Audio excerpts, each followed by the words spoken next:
নাহিদ ইসলাম যেটি বলেছেন, জাতীয় নাগরিক পার্টির আহ্বায়ক, বিএনপির গ্রিন সিগন্যাল ছাড়া আওয়ামী লীগের কার্যালয় খোলার সাহস পেত না এবং এই নির্বাচনের পরে 11টি জেলায় তাদের কার্যালয় খোলা হয়েছে, এমনটি তথ্য আমাদের কাছে আসছে।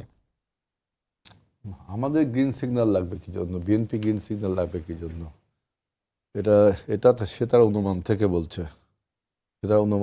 বলছে, এটা আপনাকে এত সহজে এত তাড়াতাড়ি কমেন্টও করা যাবে না যে আওয়ামী লীগ যে কার্যালয়গুলো খুলছে, আমি পত্রিকায় দেখলাম বিভিন্ন কার্যালয় খুলছে।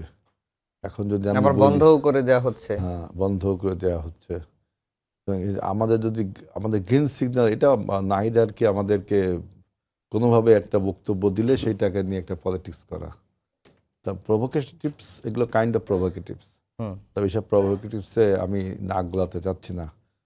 বলছে জনগণ দেখবে, এবং যেটা গণতান্ত্রিক সেটা এদেশে প্রতিষ্ঠিত হোক, এরা সবাই চায়। নাহিদ ইসলামও চায় নিশ্চয় গণতান্ত্রিক ধারা অব্যাহত থাকুক।